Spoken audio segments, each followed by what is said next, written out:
जय गुरु जी। शुक्राना गुरु जी। सारी संगत को जय गुरु जी। संगत जी, क्या आप भी सोचते हैं कि मैं तो कान्हा भगवान को मानती हूँ, गुरु जी को कैसे मानूं, गुरु जी का हाथ कैसे थामूं? तो चलिए इसी पर एक आंटी जी का सत्संग सुनाती हूँ, जिसमें उन्होंने इस बात को बहुत अच्छे से एक्सप्लेन किया है। ये सत्संग पूरा ज़रूर सुनिएगा, आपको बहुत अच्छे आंसर्स मिलेंगे। तो चलिए आंटी जी का सत्संग सुनाती हूँ। सच कहूँ तो यह सिर्फ मेरी नहीं, यह उस प्रेम, विश्वास और कृपा का सत्संग है जो एक भक्त और उनके भगवान के बीच और फिर भगवान के माध्यम से मिले गुरु के बीच है। मैं बचपन से ही कान्हा जी को मानती थी। उनकी बाल लीलाओं की कहानियाँ सुनते सुनते ही पली बड़ी। माखन चुराने वाली उनकी शरारतें, राधा संग उनका माधुर्य, बांसुरी की मधुर धुन, सब मेरे मन में रचा बसा था और मैं यह मानती थी कि मेरी भक्ति का केंद्र बस वही है। मुझे और किसी की आवश्यकता नहीं। मुझे लगता था कि कान्हा जी ही मेरे जीवन के साथी हैं, मेरे रक्षक हैं, मेरे सुख दुख के साक्षी हैं। और सच कहूँ तो मैं कभी इस सोच से बाहर आना चाहती भी नहीं थी, क्योंकि जब भी मैं कान्हा जी के आगे बैठती, मन में एक मीठी सी शांति और प्रेम का रस भर जाता।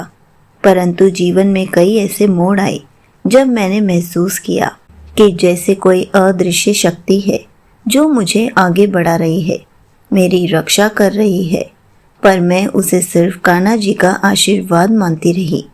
तभी एक दिन इन आंटी जी का YouTube पर एक सत्संग सामने आया। पहले तो मैं स्क्रॉल करने लगी, सोचा कि मुझे तो बस कान्हा जी के भजन सुनने हैं, पर ना जाने क्यों उस दिन मेरा मन रुका और मैंने उनका सत्संग सुनना शुरू किया। आंटी जी बड़ी सरलता से बता रही थी कि जब हमारे भगवान हमारी भक्ति से प्रसन्न होते हैं तो वे हमें गुरु देते हैं जो हमें सही मार्ग दिखाते हैं, हमारी आत्मा को शुद्ध करते हैं और हमें परम सत्य से जोड़ते हैं।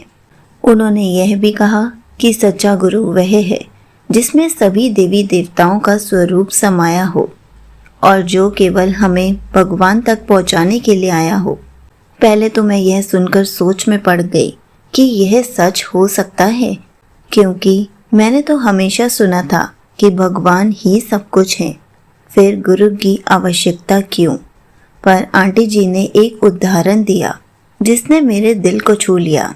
उन्होंने कहा कि जैसे छोटा बच्चा स्कूल में एडमिशन लेता है तो किताबें उसके पास होती हैं, ज्ञान के स्रोत होते हैं, परंतु अगर उसे पढ़ाने वाला शिक्षक ना हो तो वह उन किताबों को समझ नहीं पाता।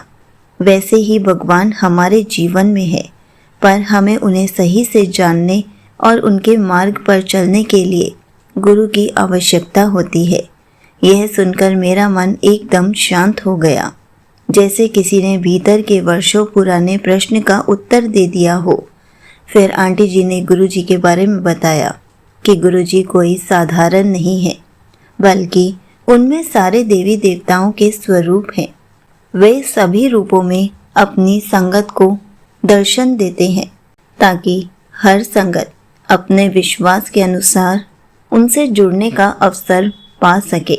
और जब उन्होंने कहा कि गुरुजी में भगवान कृष्ण का भी स्वरूप है तो मेरा दिल जैसे धड़कना भूल गया। मैं सोचने लगी, क्या सच में, क्या गुरुजी मेरे कान्हा भी हो सकते हैं? फिर मैंने उसी दिन गुरुजी का स्वरूप देखा और ना जाने क्यों उनकी आंखों में मुझे वही मस्ती, वही प्रेम और वही गहराई दिखाई दी जो कान्हा जी की मूर्तियों में दिखती है। बस फर्क इतना था कि यहाँ एक दिव्य गंभीरता भी थी जो मुझे पहले कभी महसूस नहीं हुई थी। उसके बाद से मैंने रोज़ आंटी जी के सत्संग सुनना शुरू कर दिया और मन में धीरे धीरे यह भाव आने लगा कि शायद यह वही मार्ग है जो कान्हा जी ने मेरे लिए चुना है। फिर एक दिन जब मैं मन ही मन कान्हा जी का नाम ले रही थी और थोड़ी उदास भी थी, क्योंकि जीवन में कुछ परिस्थितियां मुझे तोड़ रही थी।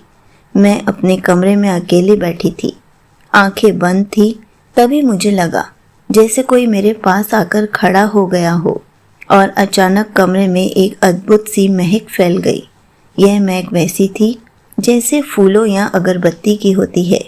यह बहुत गहरी, बहुत पवित्र और दिल को छू लेने वाली थी। और जैसे ही मैंने मन में पूछा कौन, मुझे कान्हा जी की झलक दिखी, पर उसी क्षण वह झलक गुरु जी के स्वरूप में बदल गई और फिर दोबारा कान्हा रूप में। यह बार बार बदल रही थी, जैसे वे मुझे यह दिखा रहे हो कि पुत्र, मैं ही तुम्हारा कान्हा हूँ, मैं ही तुम्हारा गुरुजी हूँ। बस रूप अलग अलग है, प्रेम और कृपा एक ही है। मैं गुरुजी का हर पल शुक्राना करती हूँ कि गुरुजी ने आंटी जी के थ्रू मुझे अपनी संगत बनाया। आंटी जी इतने अच्छे अच्छे सत्संग डालती हैं कि मुझे मेरे हर क्वेश्चन के आंसर मिलते हैं। मुझे आंटी जी के चैनल पर हर सत्संग सुनना बहुत पसंद है क्योंकि वो बहुत प्यार से समझाती हैं और हमें हमारे हर क्वेश्चन का आंसर भी अच्छे से समझ आ जाता है। Thank you so much aunty ji, मैं आपसे जुड़ पाई।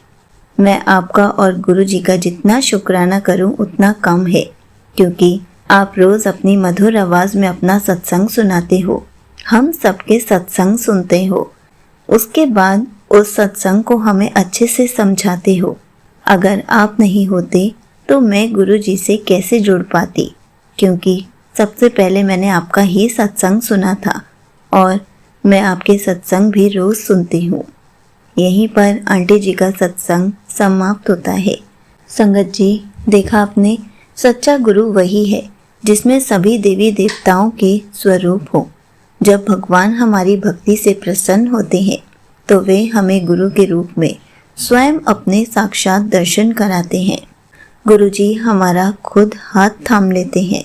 हमें उस टाइम पर गुरु जी का हाथ थाम लेना चाहिए, बिना कुछ सोचे समझे, बिना कोई मन में प्रश्न लाए। क्योंकि जब हम स्कूल में एडमिशन लेते हैं, किताबें हमारे पास होती हैं, ज्ञान का स्रोत होता है, पर अगर पढ़ाने वाला शिक्षक ना हो तो उन किताबों को समझाने वाला कौन होगा। वैसे ही भगवान भी हमारे जीवन में है, पर हमें सही से जानने और उनके मार्ग पर चलने के लिए गुरु की आवश्यकता होती है।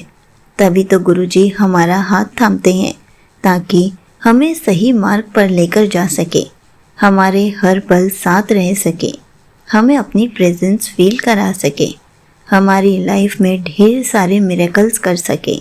इसलिए संगत जी, जब भी आपके सामने गुरु जी आए तो आपको बिना कोई क्वेश्चन के, बिना इफ बट के गुरु जी का हाथ थाम लेना चाहिए, क्योंकि गुरु जी आपका हाथ तब थामते हैं जब आपको सही मार्ग की ज़रूरत होती है।